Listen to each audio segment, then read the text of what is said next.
Bismillahir-Rahmanir-Rahim. In the name of God, the Beneficent, the Merciful. Praise be to God who has gathered us together here today. On behalf of Muslim Congress, I would like to thank you for joining us on this national virtual protest to speak up for the rights of the oppressed. This program is being broadcasted now live on multiple channels, including YouTube, Facebook, and Instagram. So please make sure to tune in and share with your family and friends on social media. We are gathered here today to honor Al-Quds, Jerusalem, and to remind everyone of the biggest acts of transgression that has ever occurred in the history of mankind. In line with the recommendation of the late and esteemed scholar and leader, Imam al-Khomeini, we gather here today on this last Friday of the holy month of Ramadan and dedicate this day to express solidarity with the Palestinian people, as well as all oppressed people worldwide. The Palestinian people whose rights have been usurped for more than 70 years under the watchful eyes of the whole world. During these days, we live in the peak of Zionist oppression against Palestinian rights. Sadly, this oppression is occurring with the complete blessings, encouragement, support, and green light from many current administrations worldwide.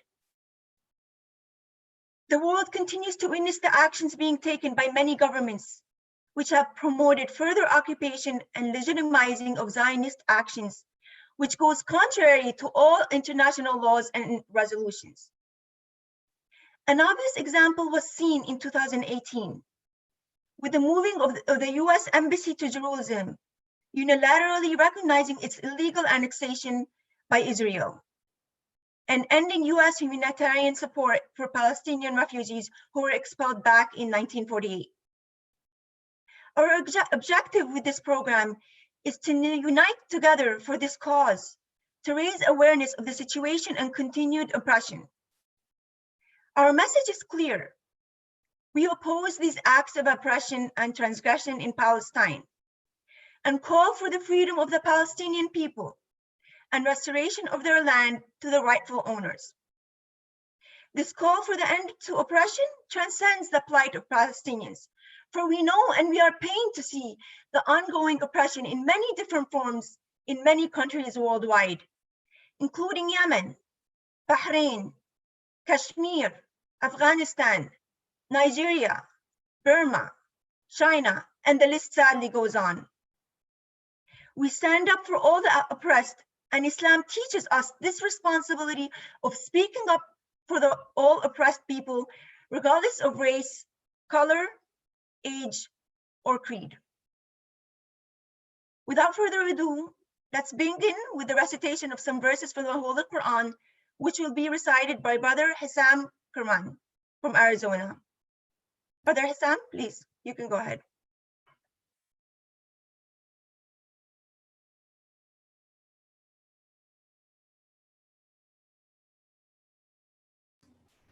اللهم صل على محمد وآل محمد.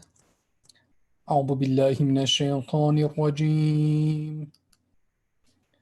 بسم الله الرحمن الرحيم. قل هو الله أحد الله الصمد لم يلد ولم يولد ولم يكن له كفوا أحد. In the name of God, the All-Beneficent, the All-Merciful. Say, He is Allah, the One. Allah is the All-Embracing. He neither begat, nor was begotten, nor has He any equal.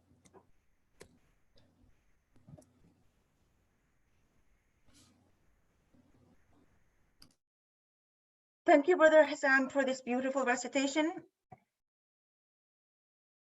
A hard fact to share.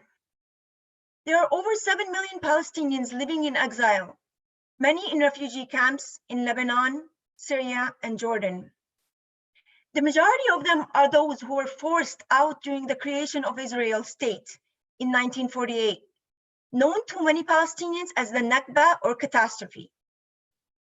Under international law, these refugees have a right to return to the lands from which they were expelled from. However, to this day, Israel has continuously denied them this right. Before I introduce the first speaker, I would like to remind you that there will be a social media storm starting at 7:30 Eastern Standard Time today, very shortly, to raise awareness on this topic. Please use the hashtags, #FreePalestine, #FlyTheFlag, #StopTheWar, #AlQuds 2020. And of course, there is the #TheFlyTheFlag campaign where you can post pictures of yourself and your family with the Palestinian flag. Our first speaker, Sister Zahra Ali from Seattle, Washington. She was born and raised in Iraq and is currently a second-year university student.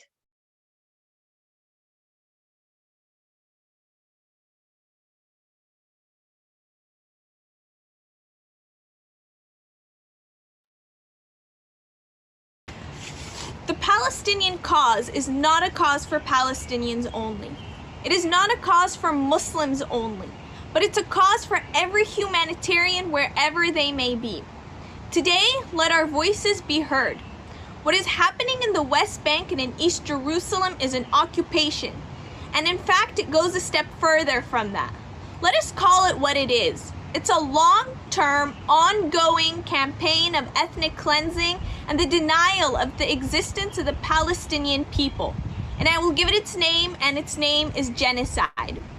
We believe in the right of the people to exist without being occupied, attacked, and demoralized.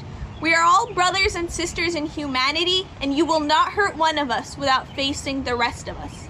How dare the United States preach free speech when they support Israel in killing those who try and speak up against oppression? How can they preach the freedom of religion when they support Israel in killing Palestinians for trying to pray at Al-Aqsa?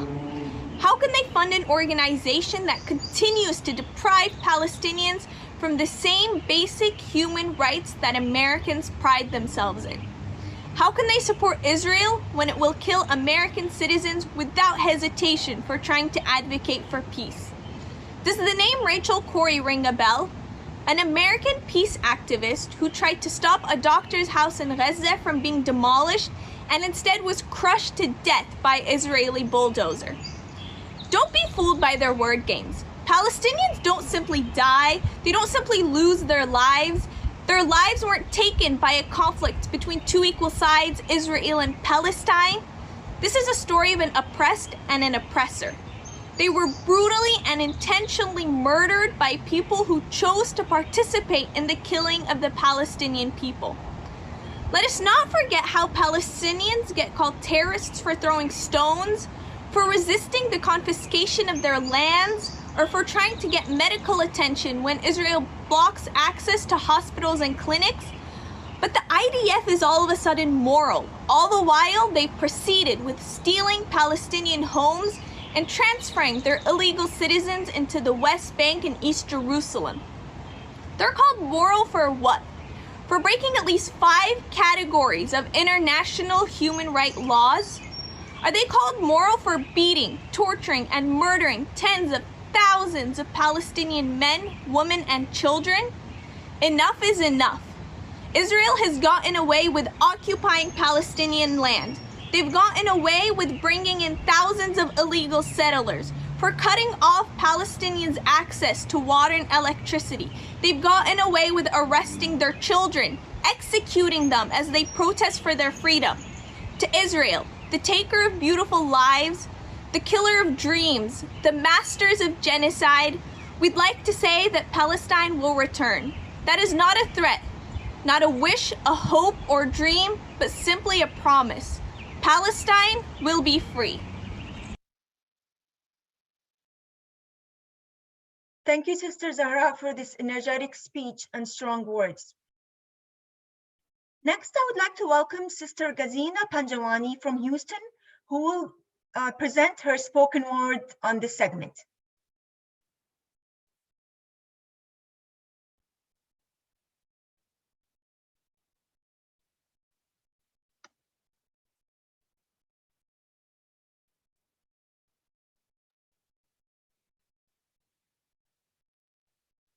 Dear Father, I have so much to tell you.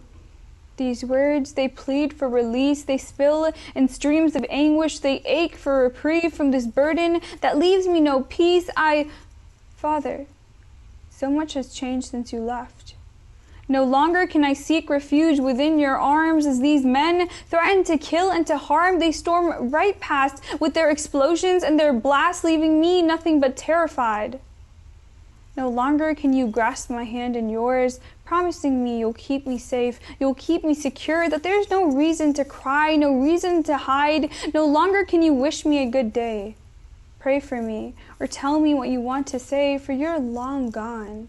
Just another body left to rot before dawn. I can't envision life without you. Can't hold on, I can't move on, Father.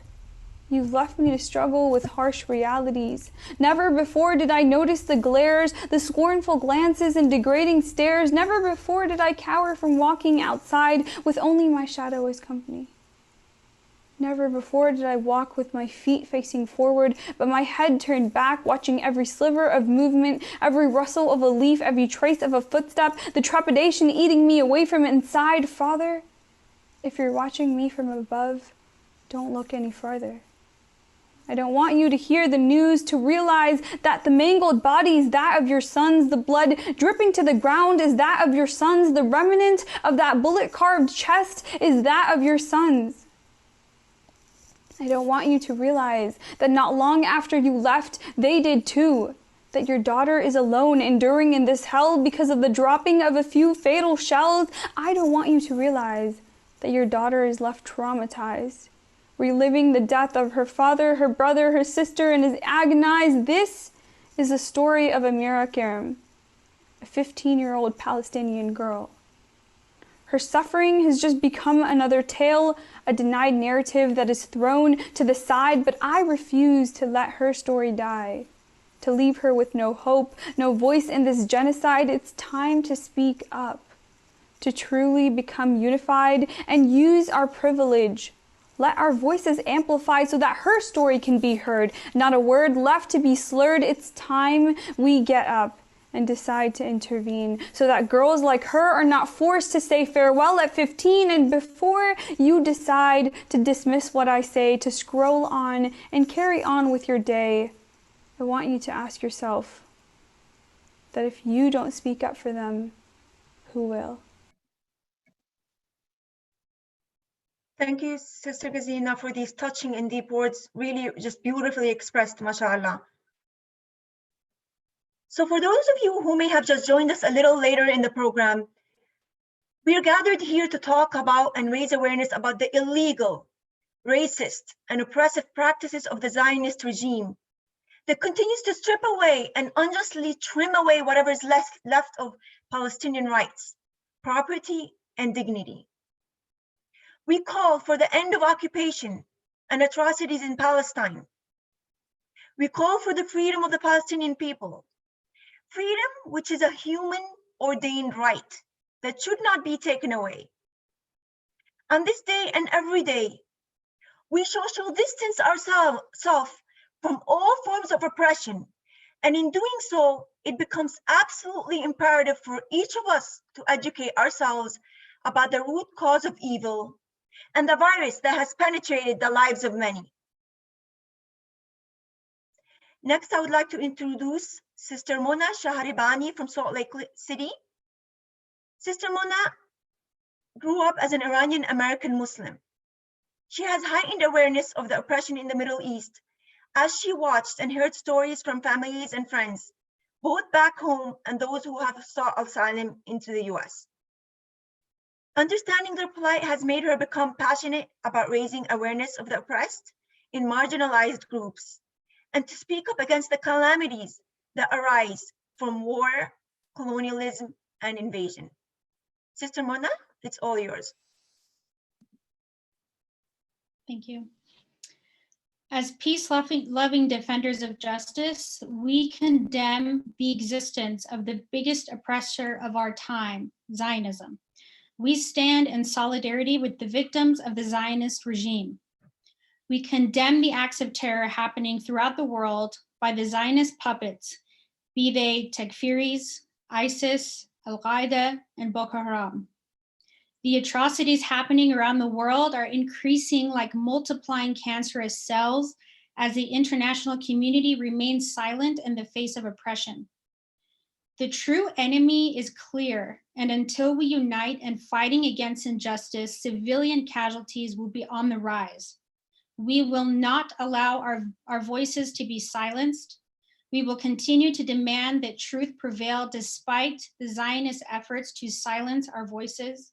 We will not allow governmental bodies to continue their illegal war crimes in the Middle East through neocolonialism under the false pretense of democracy and freedom.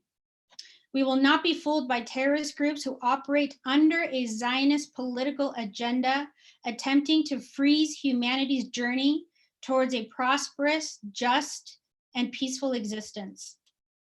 The world is in a state of emergency as the Zionist agenda continues its ethnic cleansing of the Palestinians and is now spreading its thorns through the creation of terrorist organizations into the rest of the Middle East, Asia, Africa, Europe. The silence of the international community in the wake of oppression is a sign of support. And so we remain vocal with truth. We demand that the greater powers in the international community end their support of war crimes in Syria, in Palestine, in Iraq, in Yemen, in Afghanistan, and counting, which is subsequently fanning the flames of Zionist imperialism throughout the region. We demand that all peace and justice be restored in lands that have been usurped by lovers of hate and greed. We demand that governments end their support of Israel so that the Palestinians can be freed of ethnic cleansing. We demand that all terrorist groups no longer be falsely tied to Islam, but that their political agendas be brought to the surface. And I emphasize the word political. We demand that the United Nations and the International Court of Justice hold accountable all funders of terrorist organizations, these funders being Saudi Arabia, Israel, and their use of the United States as their puppet, and that all hidden proof of the governments who are supporting illegal proxy wars be made public. We demand the restoration of justice for all those who continue to be victims of oppression so that humanity can be safe again.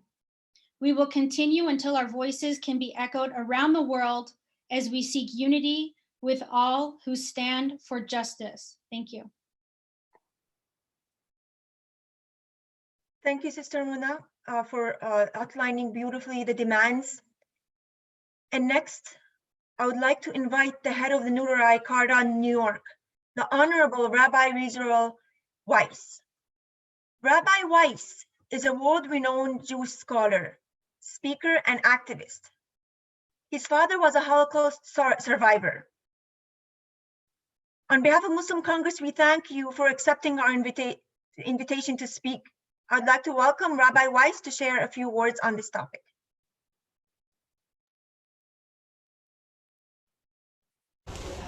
With the help of the Almighty, my name is Rabbi Yisroei David Wsiss of Nurai Carta International, Jews United Against Zionism.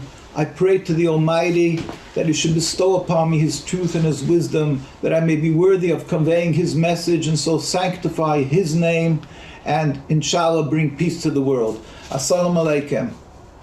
For Al-Quds Day, which means for Jerusalem, which is Al-Quds, it is the day that we around the world mourn the occupation of Palestine and of Al-Quds.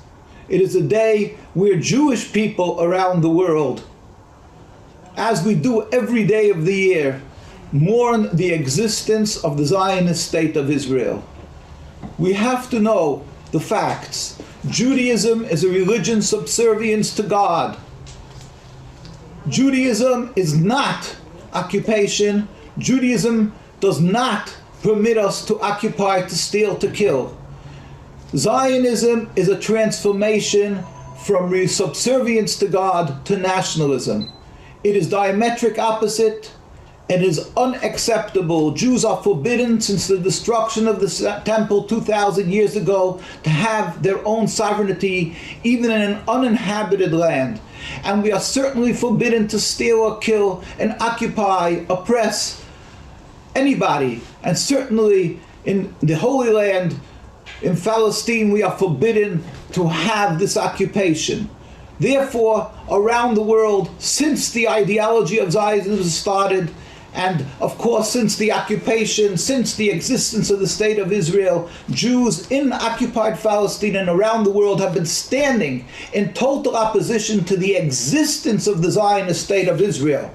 Judaism and Zionism is diametric opposites. The Zionist State of Israel has stolen the name Israel. They've stolen our symbols, the Star of David, the menorah, and so on. From day one, as we always repeat, with the help of the Almighty, the chief rabbi of Palestine, for the general who represented the Jewish community of hundreds of years, because as Jews were allowed to live in Palestine with the permission of their rulers, the Ottoman Empire, etc., but we are not allowed to live as a nation, a sovereignty. Individuals, yes. So we had Jewish communities living together in peace with their Arab and Muslim neighbors. And therefore, the head of the Jewish community in 1947 pleaded with the United Nations delegation that came, and as I'm quoting him, he stated, "We furthermore wish to express our definite opposition to a Jewish state in any part of Palestine." That was in July 16th, 1947. We've been standing together and demonstrating in the hundreds of thousands, as this picture testifies, when we took up a chief rabbi in 2002, after the passing of the prior chief rabbi. We've been always demonstrating around the world. Invariably, the very religious community stands in opposition to the existence of the State of Israel. We've been demonstrating, and our voices have been ignored, but we've been standing up, and we will continue to stand up. In Palestine, they try to force the boys and girls to go to the army. Every boy and girl becomes a criminal when they turn 17 because we refuse to serve in the army. They get arrested and beaten. They get arrested and beaten for already 72 years and more. Murdered, assassinated our rabbis. Go to our site, NKUSA, you will see all of this. With God's help, we will continue to voice our protest. This year, unfortunately, we cannot stand, and now on our Quds Day, we cannot go out on the streets around the United States and around the world as we have been doing, our rabbis and our Jewish boys and girls and teachers and laymen. We cannot demonstrate in these streets. So therefore, we are pleading with the world to hear our voice and stand together in solidarity. And let us mourn together and cry with the suffering of the Palestinians. And let us pray to the Almighty that with His compassion, He should finally bring an end to this occupation in its entirety, the end of the occupation of Palestine, soon in our days, so we can once again serve God in harmony. It is not anti-Semitic to oppose this occupation. On the contrary, the Zionism brings anti-Semitism. It is the cause of the exacerbation of anti-Semitism. It is anti-Semitism. It is not Judaism. Judaism is subservience to God. Zionism is nationalism. Zionism is unacceptable. It's criminal. God should bring a speedy and peaceful end, and we can serve God in harmony, Jews and non-Jews together, as we've had for these hundreds of years. And we can also, we hope and pray to God that He should reveal His glory throughout the world, where all humanity will serve God in harmony. Amen. Assalamu alaikum. Thank you, Rabbi Wsiss, for this strong and powerful message. As you indicated, we are in the midst of a global pandemic. The whole world is in a state of emergency. And we pray for all those who have passed away and for the families who are mourning their loved ones. And we continue to pray for everyone. However, in the midst of this pandemic, we will not cease to remember the oppressed people and everyone who are suffering from the clutches of the Zionists. You know, there is this misconception that when we protest against the injustices, when we highlight the crimes that have been committed for decades, when we protest and rally time and time again, that we are against Jews. That's an outright misconception. As Rabbi beautifully said, the state of Israel does not represent the Jewish people. And we respect our Jewish brothers and sisters, for they are our brothers and sisters in humanity. This is the Islamic principle that has been taught to us by Imam Ali ibn Abi Talib. However, we oppose Zionism, just like Rabbi Weiss, who is Jewish himself. And Rabbi, for that matter, is one out of many Jews who have recognized this root cause of corruption in the world today and has bravely called out against it. And now I would like to welcome our keynote speaker, H.I Sheikh Salim Yusufali. Sheikh Salim graduated from Berkeley, California, and then moved to the holy city of Qom for Islamic studies. He is a scholar, teacher, academician who now resides in Toronto, Canada. Sheikh Yusufali, thank you for joining us.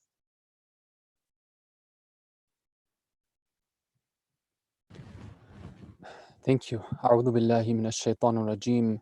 بسم الله الرحمن الرحيم. لا حول ولا قوة إلا بالله العلي العظيم وصلى الله على محمد وآله الطاهرين. اللهم صل على محمد وآل محمد.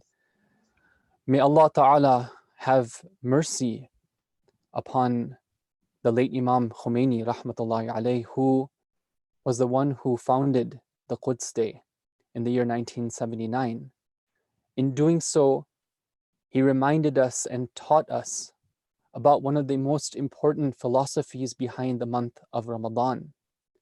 It's been said that when we're fasting in the month of Ramadan, we become like angels. We don't eat food. We instead fill ourselves with the glorification of God. We don't occupy ourselves with the lower parts of the dunya. Instead, we try to do dhikr of Allah. We try to purify ourselves to enter the higher realms. Why do we do this? Because we need to become like angels for a time so that we can be reminded once again what it means to be a human being. The angels were those who protested when they knew about the nature of human beings, that low nature, that nature which is like beasts and animals, where they said, أَتَجْعَلُ فِيهَا مَنْ يُفْسِدُ فِيهَا وَيَسْفِكُ الدِّمَاء. O Allah, will you place one on the earth who will cause corruption in it and who will spill blood? The month of Ramadan has been an opportunity for us to regain humanity or to strengthen our humanity. And like the angels, to look out beyond ourselves to others, rather to see others as part of ourselves. And Quds Day is an opportunity for us to care and to show that our solidarity with those who are oppressed, in particular the Palestinians, who for more than 70 years have faced this type of brutal occupation. But beyond that, Al-Quds Day is not only an opportunity to care and to sympathize, it's also a call to action. We have in Hadith, Imam Sadiq alayhi salam says that Nabi Isa used to frequently say this. He would say that the one who does not attend to healing the wound of the wounded is most surely a partner of the one who caused that wound. Allah Ta'ala, if He wants, is more than capable of taking care of the oppression and of removing the oppressors and the oppression that they cause. But it is a test for those who are aware of this to see what they can do. Allah Ta'ala says in the Quran, وَلَوْ شَاءَ اللَّهُ لَانْتَصَرَ مِنْهُمْ وَلَكِنْ لِيَبْلُوَ بَعْضُكُمْ بِبَعْضٍ. If He wanted, He could have done what's necessary. He could have granted victory to the oppressed, but rather it is a test for some of you. You are tried by others. And so Al-Quds is a call to action, to do our part in terms of becoming educated, in terms of spreading awareness, in terms of making sure that this terrible tragedy and this terrible spot on history is not buried away and doesn't fall into negligence, to do our part in terms of economic support or in some cases economic boycott. But Al-Quds is more than that. This particular Al-Quds Day is a special one where around the world we are plagued with the virus. They say that the total weight of this virus, if you were to measure it around the world, is less than a gram. But yes, yet this less than a gram substance virus has caused so much havoc around the world. Besides the scientific, origins of the virus and acknowledging the suffering that it's caused, we can also spend a moment to think about some of the divine wisdom behind the presence of this virus. Has it not opened up the door for people to realize the truth about the structures which are supposed to support them? In America, where millions of people are filing for bankruptcy, people are suffering, you have the US Congress in the process of passing through a bill to give $38 billion in aid to Israel. Doesn't this cause a question in the mind of the free people as to where their government's loyalties lie? It's also an opportunity for those who practice these arrogant practices to be humbled, to realize that they cannot go unchecked in their oppression. There will be an end. They will be called to question about their illegal occupation and annexation of land. They will be called to question about their maiming of peaceful protesters, their detention of innocent children, their denial of basic humanitarian aid, their seizing of homes without any right to that property, their ethnic genocide, their targeted assassination of high-ranking individuals whose only crime was to fight against terrorism.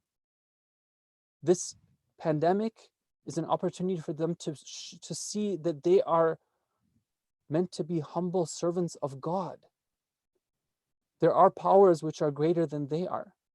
Are they going to take heed to these? If not, then that brings us to the third reason and the third benefit of the Quds Day, which is one, to give hope. We know the divine precedent. Allah Ta'ala gives us the divine promise. وَنُرِيدُ أَن نَمُنَّ عَلَى الَّذِينَ اسْتُضْعِفُوا فِي الْأَرْضِ. Those who are oppressed will find justice. Those who are oppressed will become the leaders in the land. And Pharaoh and Haman and their hosts from them, and those who take the practices of Pharaoh, they will see that they will be humbled. And they will see that among those they oppress, they will rise to the forefront and they will become the leaders. So Al-Quds Day is about remembering that promise. And as we raise our hands in dua and our tongues are remembering God, we who have been purified with the month of fasting are joined by those of other faiths throughout the earth, the people of truth, the people of justice. And all of us, when we call upon God year in, year out, we can do so knowing with confidence that God's promise will be fulfilled. Justice will be restored. وصلى على محمد وعلى الطاهرين. Thank you, Sheikhna, for these words of wisdom. There's no doubt of the overwhelming evidence that the system instituted by the Israeli government against the Palestinian people meets the UN definition of apartheid state. Apartheid is a term used in international law that describes a regime that commits inhumane acts in the context of an institutionalized regime of systematic oppression and domination by one racial group over another, with the intention of maintaining that regime. Today and every day, we must raise our voice against this apartheid regime. We must social distance ourselves from this criminal institution that has infested the lives of many innocent people. We call for the freedom of the Palestinian people, and for that matter, for the freedom of all oppressed people who suffer under the clutches of the Zionists. And now we come to our resolutions. I would like to introduce Sister Nuzaiba to present our resolutions. Sister Nuzaiba is from Massachusetts. She made the effort to establish the Al-Quds Day in the city of Boston for Massachusetts residents and surrounding states, which brought diverse communities together. It is also part of the Muslim Congress's International Day of Quds movement. She continues to raise awareness on the ongoing hardship of Palestine wherever she goes. Sister Nuzaiba, it's all yours.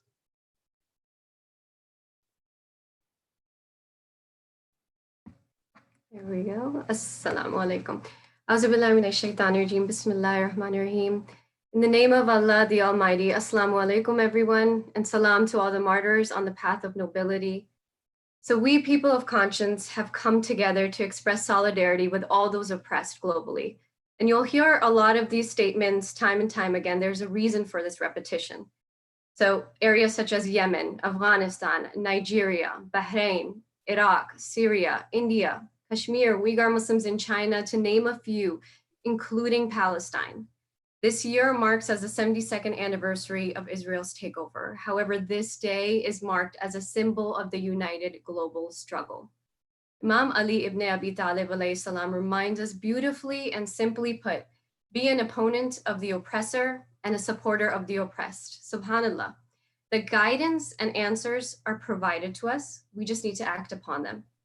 As we know, Palestine is undergoing a Holocaust, an ethnic cleansing, while the general public refuses to lift the curtain to acknowledge it. The Zionist regime is leading the charge with the backbone support of imperial powers in its media, shamelessly profiting from this carnage. So we need to become aware of the strategy, the trickery, the bribery of power that goes amongst these powerful leaders of this world, the Saudi, US, Israel government. If majority supports batil, evil, it does not mean it's right. So we need to open our eyes and act upon the haqq, the truth. It's not about being on the side of those winning. It's about being on the side of justice and good. So we ask people of all backgrounds, living wherever you are, whether it's the East, the West, the North Pole, wherever, come together on the issue of Palestine and defeat this dangerous, inhumane, and unjust power. How do you do that? We make our stand with cultural, academic, and economic boycott of the Zionist regime and its products.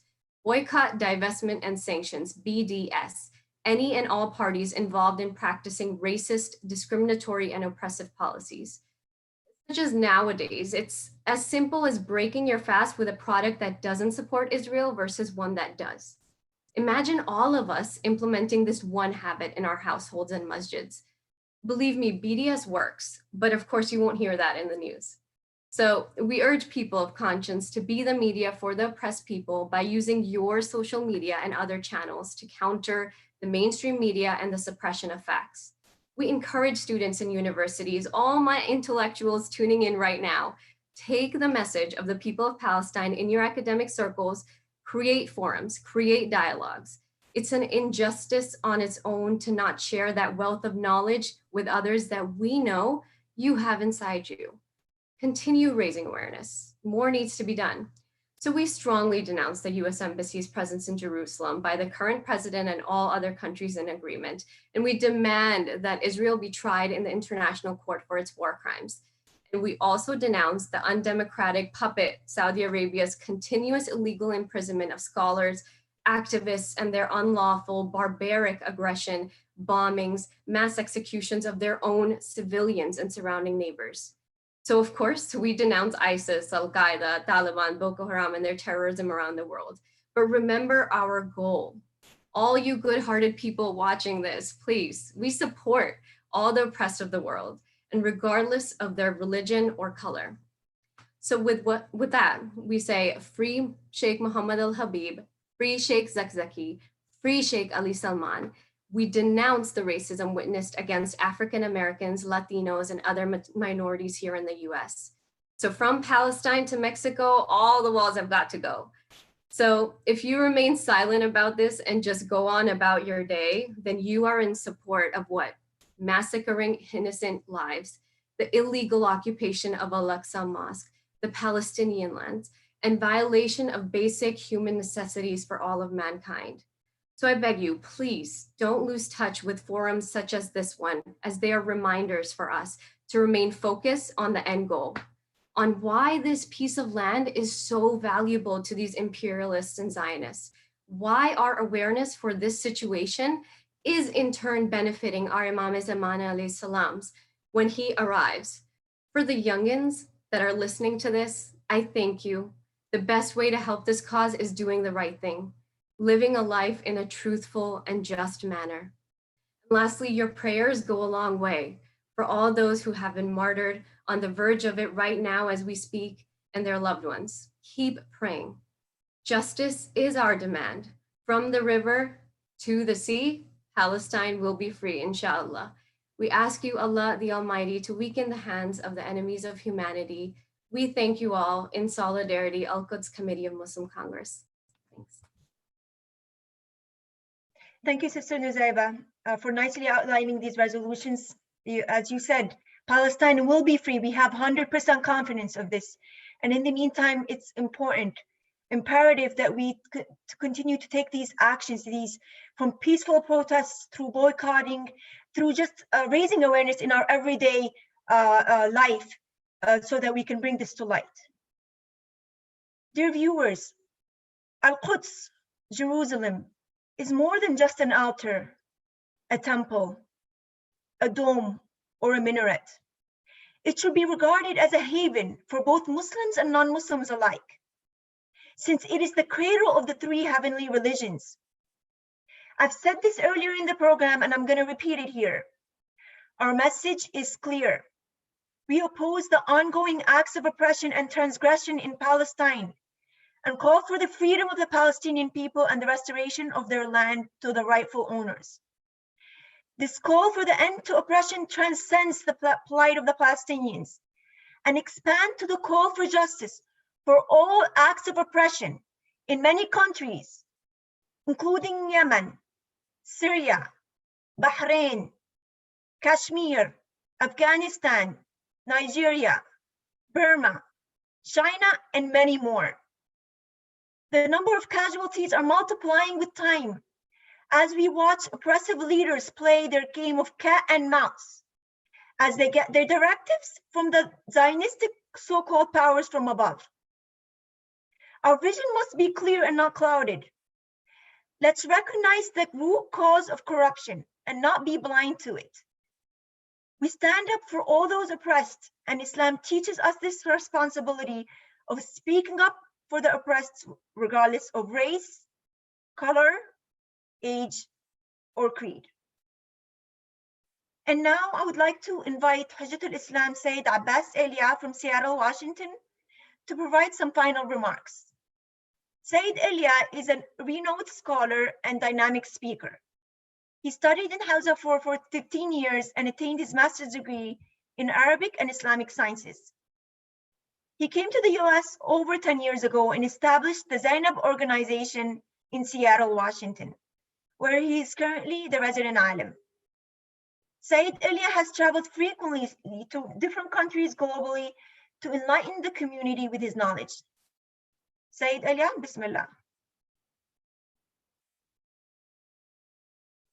أعوذ بالله من الشيطان الرجيم بسم الله الرحمن الرحيم الحمد لله رب العالمين والصلاة والسلام على سيدنا ونبينا محمد وآله الطاهرين أما بعد فقد قال الله تبارك وتعالى في كتابه الكريم لا تظلمون ولا تظلمون. Allah subhanahu wa ta'ala has said in the Holy Quran, do not do the oppression and do not let the oppression be done to you, on you. I would like to remind all of our respectable viewers about what Imam Musa Sadr rahmatullah alayh has said, which is such a beautiful statement that in Sharaf al-Quds, يأبى أن تتحرر إلا على أيدي الشرفاء المؤمنين. The nobility of Al-Quds, Jerusalem, doesn't allow it to be liberated except through the mu'min people. Al-Quds is waiting for the blood of and sacrifice of those who believe in Muhammad and Ali and Fatima and Hassan and Hussein alayhi salam. If it was in the hands of others to liberate, they would have already liberated it. So we are proud. You know, we are proud. Some people say, why we celebrate, why we commemorate the day of Quds, and we need to understand why. Just like the little bird, he brought a droplet of water to throw on the huge fire lit by Nimrud against Prophet Ibrahim, ala nabiyina wa alihi wa alayhi salam. And when it was asked to the bird, why, what difference your little droplet is going to make for the huge fire? And the birdie replied, well, that's what I can do, right? Imam Khomeini Ridwanullah alayhi used to say, نحن مكلفون بالوظيفة لسنا مكلفين بالنتيجة. We are obliged to do our divine obligation, and we are not obliged about the result. Imam al-Hussein gives the sacrifice, his family members get slaughtered and captured, and we believe that Imam Hussein is successful regardless of this worldly results, that Yazid remains into power for next 2 years. We need to do our faridah. And that's our obligation before Allah subhanahu wa ta'ala, before Imam Ali alayhi salam, before Hassanain alayhi salam, before Imam Mahdi alayhi salam.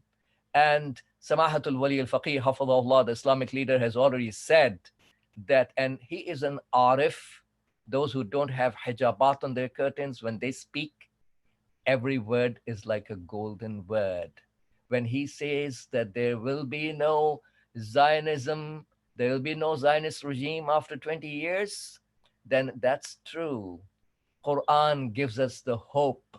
And when we have the promises of Quran in front of us, we are all supposed to do our focus on Faridah, and we are guaranteed about the result. Palestine will definitely be free, and it will be liberated, and justice will be enforced for the people of Palestine. I would like to thank at the end each and every one amongst you, respectable brothers and sisters, my respectable audience, all of those brothers and sisters in different various Islamic organizations, centers who have sponsored, who have supported this program, all those mu'mineen and mu'minat who have been working hard in different states, all those representatives of 33 cities of the US, which are coordinating with us for the Yom al-Quds every year. And likewise, I would like to especially thank all the team members here. Special thanks to Honorable Sister Nasreen from New Jersey, doing this job of moderating so effectively. I would like to thank Brother Hissam Kirmani from Arizona. I would like to thank likewise Sister Gazina from Houston. I would like to thank Sister Mona from Salt Lake City, Utah. I would like to thank Sister Nozeba from Massachusetts, and Honorable Rabbi Wsiss, who blesses our community of Seattle every year by his presence and travel widely, spreading the word of truth. And we respect and honor these honorable Jews. And likewise, I would like to thank specially Hujjatul Islam, H.I Sheikh Salim Yusufali, hafidhahullah, joining us and delivering his beautiful message. And likewise, I feel obliged to thank the entire web team and the coordinators on behalf of Muslim Congress, all those brothers and sisters who have been working hard behind the scenes, coordinating this program in every capacity. Special thanks to Brother Ali Kazmi, our national manager, And special thanks, special mention for Brother Amir for coordinating this teamwork. May Allah subhanahu wa ta'ala increase in his tawfiqat for all of you and give the best rewards to all of you. 7:30 p.m. is the time for the Facebook, Twitter, Instagram storm. Please remember to post those hashtags that Sister Nasreen told you, and you must have received all those hashtags already through in the emails, and post that picture collage that has been sent already and circulated widely. So we start this Facebook and Twitter and Instagram storm. That's the minimum, brothers and sisters. This is just the minimum we all can do to raise our voice and show our support to those innocent people, so that we can show our face to Imam Sahibul Zaman alayhi salam. At the end, let's recite the dua of Imam Sahibul Zaman alayhi salam to end this program. Bismillahir Rahmanir Rahim. Allahumma kulli waliyika al-Hujjat ibn al-Hasan salawatuka alayhi wa ala abaih fi hadhihi as-sa'ah wa fi kulli sa'ah waliyan wa hafidha وقائدا وناصرا ودليلا وعينا حتى تسكنه أرضك طوعا وتمتعه فيها طويلا. اللهم عرفني نفسك فإنك إن لم تعرفني نفسك لم أعرف نبيك. اللهم عرفني رسولك فإنك إن لم تعرفني رسولك لم أعرف حجتك. اللهم عرفني حجتك فإنك إن لم تعرفني حجتك ضللت عن ديني. وصلى الله على سيدنا ونبينا محمد وآله الطاهرين. Thank you very much. Thank you, Syed Ayleya, for these concluding remarks. And thank you. I would like to echo Maulana's thanks to all our dear viewers and everyone who has been working diligently to put this event together. Thank you to all those who are concerned for the rights of the oppressed. Let's continue these resistant efforts, as Maulana mentioned, for it is through our voices and efforts that will make a difference. The world should strive to keep Jerusalem alive in the political and spiritual conscience. We should pray every effort to expose the brutal massacres committed against the Palestinian people. We pray for all those oppressed globally, those who are suffering in Palestine and worldwide. Thank you again for joining us. And with this, we conclude this program. Please take care of yourself and each other. Thank you. Wassalamu alaikum wa rahmatullahi wa barakatuh.